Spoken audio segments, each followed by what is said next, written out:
Alors la Bible va nous dire l'histoire d'un homme et d'un pharisien, un pharisien qui va inviter Jésus-Christ à manger chez lui.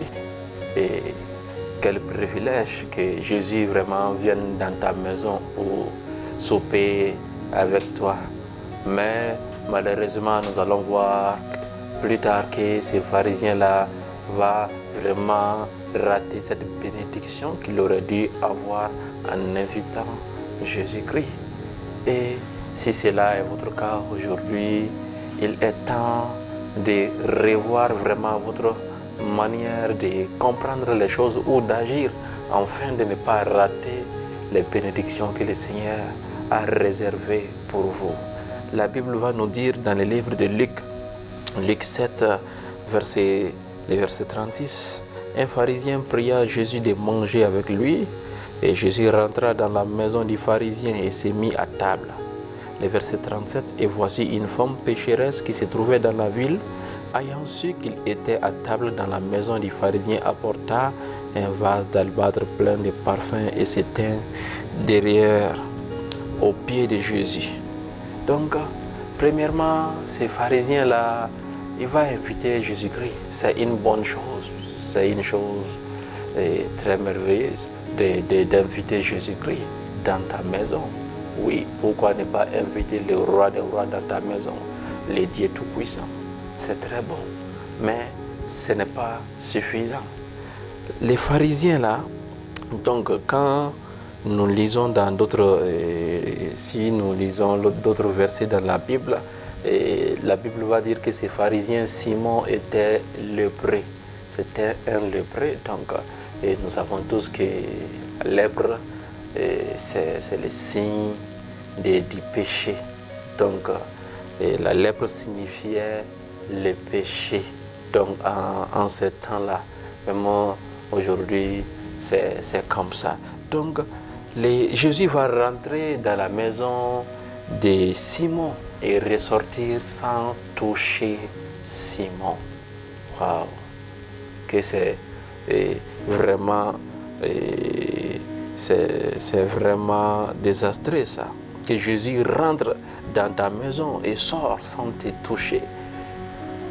Que Jésus vienne dans l'église et partir sans te toucher. Que tu invites Jésus-Christ dans ta vie et que vraiment les changements auxquels tu as entendu, ces changements ne viennent pas.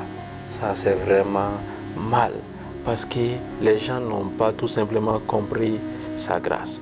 D'abord, ces pharisiens croyaient qu'il en était digne. Donc, il a invité Jésus-Christ. Donc, pour lui, il en était digne d'être touché donc, par Jésus-Christ.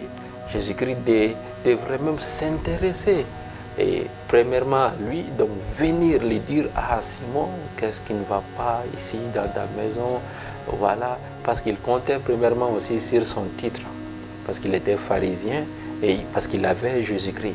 Donc il pensait avoir le mérite des bénédictions de Dieu et c'est ça qu'il a fait rater.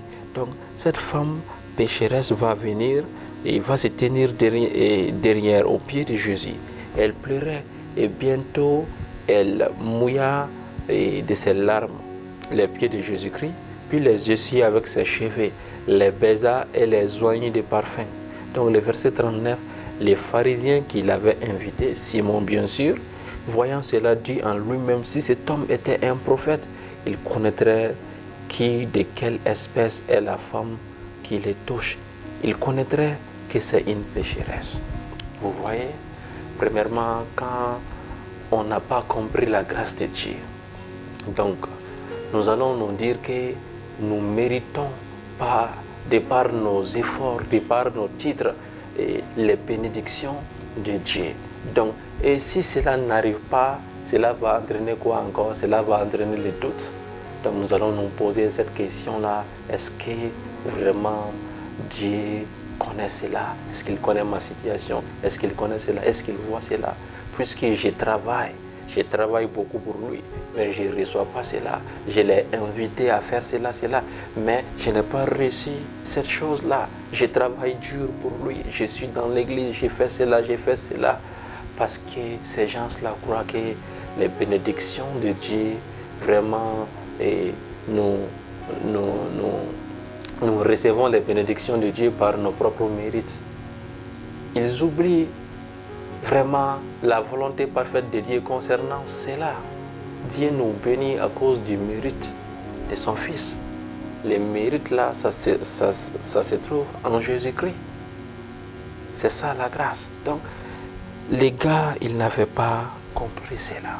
Donc, ils comptaient sur son titre, ils comptaient sur cette invitation-là. Par contre, la dame-là savait bel et bien qu'elle ne méritait pas cela. Elle ne méritait pas du tout cela. Et raison pour laquelle elle est venue avec des parfums, des vases, et un vase d'albâtre plein de parfums. Vous voyez, quand quelqu'un comprend la grâce, sa manière même d'adorer Dieu devient vraiment, sa manière d'adorer devient une vraie adoration. Donc la personne va réellement adorer le Seigneur d'une manière vraiment merveilleuse, et cette adoration va plaire au Seigneur. Mais les gens qui comptent sur leurs propres efforts ne vont pas adorer le Seigneur comme il le faut. Depuis que Jésus est rentré dans la maison du pharisien Simon, il n'a rien fait pour l'accueillir. C'est ce que Jésus va lui dire encore. Et dans les versets 44, il dit, puis se tournant vers la femme, il dit à Simon, vois-tu cette femme? Je suis rentré dans ta maison, tu ne m'as point donné d'eau pour laver mes pieds. Vous voyez, Simon n'a pas donné de l'eau pour laver les pieds de Jésus, mais elle les a mouillés de ses larmes, elle les a essuyés avec ses cheveux. Tu ne m'as point donné de baiser, mais elle, depuis que je suis rentré, elle n'a point cessé de me baiser les pieds. Tu n'as point versé d'huile sur ma tête, mais elle a versé du parfum sur mes pieds. Cette femme pensait qu'elle ne méritait rien de tout cela. Donc, elle était venue comptant uniquement sur la grâce de Dieu, cette faveur imméritée-là. La femme savait que tout ce qu'elle allait recevoir vraiment ne viendrait pas de son mérite, car elle n'a rien fait. Elle sait qu'elle est péchère. Elle sait qu'elle vit dans les péchés. Donc, elle comptait uniquement sur la grâce de Dieu. Et c'est ce que vous avez besoin de savoir. Peu importe votre travail dans l'église. Quand vous ne comprenez pas la grâce, et donc vous allez vous baser sur vous-même, sur vos propres efforts, et vous allez rater les bénédictions de Dieu. Et pire encore, vous allez commencer à accuser les frères. C'est ce que Simon a fait. Non seulement elle a jugé le Seigneur Jésus-Christ, encore elle a vraiment pointé du doigt la femme pécheresse. Car voilà, donc il ne voyait rien de bon à la femme là. Donc pour lui, Jésus devrait réprimander la femme. Pour Simon, Jésus devrait rejeter même la femme, parce que la femme là n'est pas comme lui, la femme n'est pas pharisien, et la femme n'a pas invité Jésus-Christ. Vous voyez ce que la grâce fait de nous, et plutôt la malcompréhension de la grâce.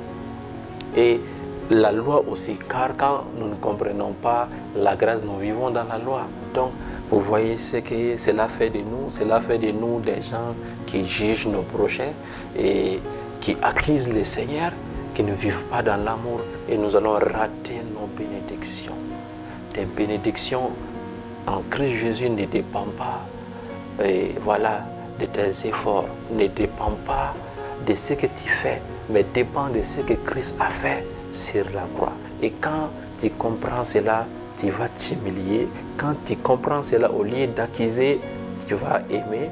Quand tu comprends cela, tu reçois vraiment avec facilité les bénédictions que le Seigneur a pour vous.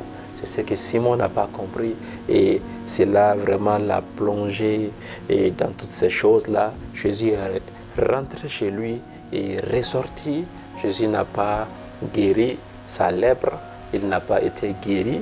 Voilà, et l'histoire s'est finie comme ça. Mais la femme, par contre, Elle a compris la grâce, cette faveur imméritée.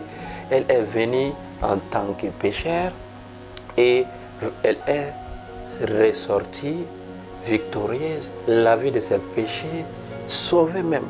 C'est ce que Jésus va dire à la femme. Le verset 50, mais Jésus dit à la femme, ta foi t'a sauvée, va en paix. Car la femme là a eu foi à la grâce de Dieu. Elle croyait à la grâce. Elle croyait en la grâce. Non sur ses propres efforts, mais en la grâce. Donc, la femme là a été sauvée et elle a été délivrée, elle a été guérie, elle a été bénie. Vous qui nous écoutez, comprenez-vous cela? La grâce de Dieu agit de cette manière. Donc, comprenez cette grâce, cette faveur imméritée là. Donc, comptez sur l'effort de Christ sur la croix et non sur la vôtre. Comptez, voilà, sur ce qu'il a accompli car il a achevé tout sur la croix, afin que vous soyez bénis. Donc, comptez sur cela et basez-vous sur cela. Ne soyez pas comme Simon le pharisien là qui comptait sur son titre et qui comptait uniquement sur ses propres efforts et qui accusait les autres, qui jugeait aussi le Seigneur. Ne soyez pas parmi ces genres de personnes, mais soyez des gens qui vivent dans l'amour et voilà, et dans la grâce. Quand on comprend la grâce, on vit dans l'amour, parce que la grâce nous fait savoir que tout ce que nous avons et tout ce que nous obtenons ne viennent pas de notre propres efforts. Donc, quand quelqu'un vient, que la personne soit voilà, quelqu'un qui vit dans les péchés ou autre, nous allons bien l'accueillir et nous allons l'aider, nous allons nous occuper de la personne, afin que la personne aussi soit comme nous. Mais quand nous ne comprenons pas cela, non seulement nous allons rater les bénédictions et nous allons vivre vraiment dans la méchanceté, nous allons vivre dans la colère. Que le Seigneur nous en préserve de cela, demeurer bénis dans le nom de Jésus. Amen.